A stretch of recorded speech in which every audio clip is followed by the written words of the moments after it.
पहले ये वीडियो देखो, फिर इसका सीधा सीधा रिलेशनशिप हमारे देश की पॉलिटिक्स से कैसे है वो समझाऊंगा। 37% of teenage girls between 13 and 15 were exposed to unwanted nudity in a week on Instagram. You knew about it. Who did you fire?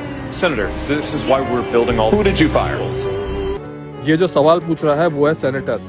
यहाँ यूएसए की पार्लियामेंट को सेनेट बोलते हैं और यूएसए की हर स्टेट से 2 सेनेटर चुनकर सेनेट में बैठते हैं, यानी कि यूएसए की पार्लियामेंट में बैठते हैं। यूएसए में 50 स्टेट हैं, तो 50 स्टेट के 100 सेनेटर यूएसए की पार्लियामेंट में जनता को रिप्रेजेंट करते हैं।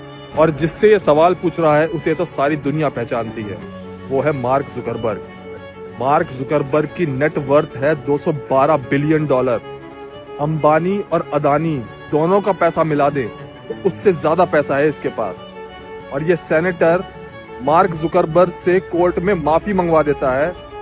ऐसा नहीं है कि इसने कोई स्कैम किया है या किसी का मर्डर किया है। जुर्म सिर्फ इतना है कि छोटे बच्चों को फेसबुक पर ऑनलाइन न्यूडिटी देखनी पड़ गई है इसकी वजह से। अब इस सब का हमारे देश की पॉलिटिक्स से क्या लेना देना है?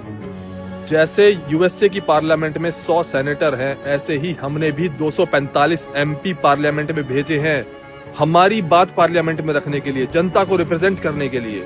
पर तुम खुद ये सोचकर बताओ, कब आखिरी बार जनता का कोई मुद्दा पार्लियामेंट में डिस्कस हुआ था? अभी आज की सबसे बड़ी प्रॉब्लम है पॉल्यूशन। 100 में से 70 सबसे पॉल्यूटेड सिटीज हमारे देश में है। तो क्या ये सारे एमपी मिलकर अगली बार पार्लियामेंट में पॉल्यूशन का मुद्दा डिस्कस करेंगे? हमारे सरकारी स्कूलों की हालत क्या है? क्या ये उस पर कोई कानून बनाएंगे कि सरकारी स्कूलों के हालात कैसे ठीक करे जाएं? क्या ये टूटी हुई सड़कों का मुद्दा कभी डिस्कस करेंगे? क्या उस पर कोई बिल पास करेंगे? और मुझे तो ऐसा लगता है कि अगर 245 में से 50 ईमानदार नेता भी अगर पार्लियामेंट में पहुंच जाए तो शायद हमारे देश के हालात भी सुधर सकते हैं। चलो मिलता हूं नेक्स्ट रील में। जय हिंद।